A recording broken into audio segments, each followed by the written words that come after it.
Challenges हैं, और ये चैलेंजेस वो लोग फेस कर रहे हैं जो या तो तैयारी कर रहे हैं या उन लोगों को पता है जो तैयारी कर चुके हैं। जैसे कि सबसे बड़ा चैलेंज है रिसोर्स सुनामी। पहले की कहानियां थी, जब आप सीनियर ऑफिसर से बात करेंगे जिन्होंने हाल ही के सालों में पेपर नहीं दिया है बल्कि पहले दिया है, वो कहेंगे कि बड़ी मुश्किल से कंटेंट मिलता था, न जाने कहां से किताब खोजते थे। कई बार तो वो बताते हैं कि पहाड़ उतरना पड़ता था, नदियों के अंदर तैर के जाना पड़ता था, फिर जाके हमें कहीं पे वो पढ़ाई के लिए कंटेंट मिला करता था। लेकिन अब सारी चीजें आपके फोन पर है, क्लिक पर है, और जरूरत से ज्यादा है। अब इतना ज्यादा कंटेंट है जो पढ़ा ही नहीं जाता। जैसे कि आप में से बहुत सारे बच्चे जो तैयारी कर रहे होंगे, दिल पे हाथ रख के सच सच बताइए कि आपने जितना कंटेंट डाउनलोड करा है या खरीदा है, क्या आपने पढ़ा है?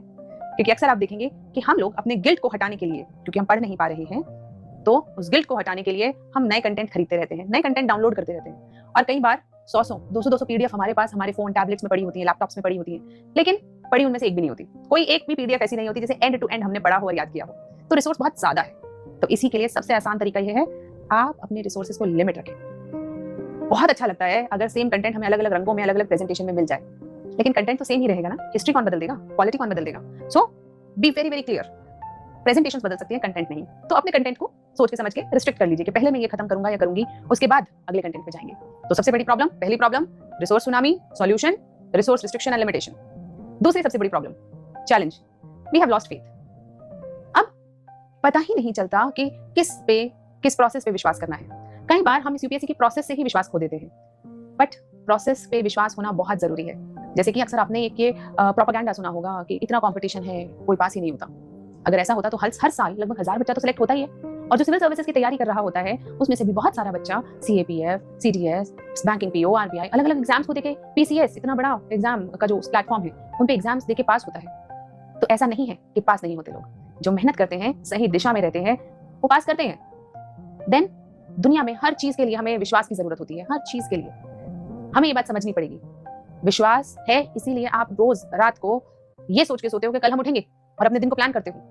तो यानी कि हमें अपने जीवन को जीने के लिए, किसी भी चीज को एंजॉय करने के लिए विश्वास बहुत जरूरी है। तो अगर आपको अपनी यूपीएससी की जर्नी को एंजॉय करना है, उसे पास करना है, विश्वास बहुत जरूरी है इस पूरी प्रोसेस पर।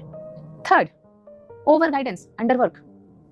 बहुत सारे बच्चे गाइडेंस लेते रहते हैं। सिर्फ गाइडेंस यानी कि देखिए, गाइडेंस एक शुरुआत है, एक प्रोसेस है जिसके अंदर बीच में गाइडेंस आनी चाहिए, और दो गाइडेंस के बीच में काम आना चाहिए। काम मतलब द रियल हार्ड वर्क, यानी कि आपको किसी टीचर ने, मेंटोर ने बताया बेटा आप ये कर लीजिए, तो उसके बाद आपने विश्वास किया और वो काम किया। उन्होंने कहा ये 10 पन्ने पढ़ लो, इसे याद कर लो, तो आपने वो 10 पन्ने याद करे। फिर उन्होंने गाइडेंस दी कि बेटा आप आंसर लिखो, ऐसे लिखो। फिर आपने उस प्रोसेस को समझा और आंसर लिख के दिखाया। फिर उन्होंने कुछ करेक्शंस बताए और फिर आपने करेक्शंस करके दोबारा से आंसर लिखा दिखाया। यानी कि गाइडेंस वर्क, ये एक साइकिल है। लेकिन कई बार बहुत सारे बच्चे सिर्फ ओवर गाइडेंस करते रहते हैं, यानी कि काम नहीं करते, पढ़ाई नहीं करते, रिवाइज नहीं करते, याद नहीं करते, आंसर नहीं लिखते, लेकिन बस यूट्यूब पे वीडियोस बैठ के देखते रहते हैं कि अच्छा आंसर कैसे लिखा जाना चाहिए, अच्छा पेपर 1 पढ़ने का तरीका ये है, पेपर 2 पढ़ने का तरीका ये है। तरीके उन्हें पूरे पता है।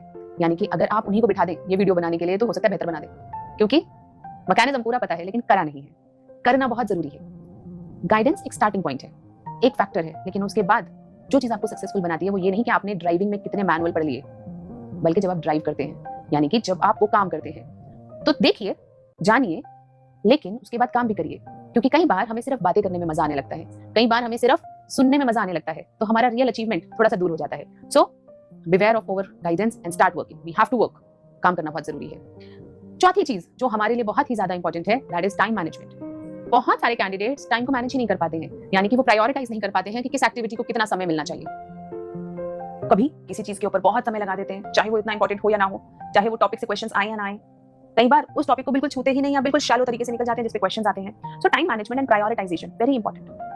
Fifth very important thing, that is a challenge that most candidates approach this exam with emotions.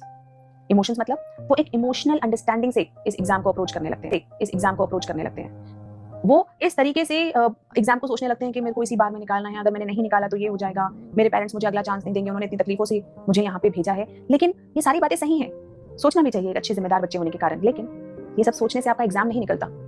तो इनको सोचना है, उसके बाद रुक जाना है, फिर हमें एग्जाम की प्रोसेस में घुसना है, वहां पे काम करना है। Objectivity and clarity are very important.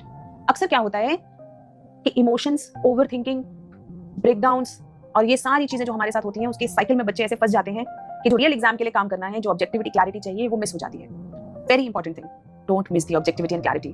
क्योंकि हम चाहे कितना चाहें, कितनी हम बातें करें कि हमारे साथ क्या क्या परेशानियां, क्या क्या ये सब रहा, यूपीएससी के पास तो हमारी आंसर शीट और ओएमआर शीट जाएगी, हमें अपनी OMR शीट और आंसर शीट को अच्छे से भरना है, यानी कि जो सही MCQs हम कर रहे हैं उनको मार्क करना है और अच्छे से अपनी कॉपी को लिखना है, content wise, articulation wise, flow wise, writing wise, logic wise, हर तरीके से, तब मार्क्स मिलेंगे। It is as simple as that.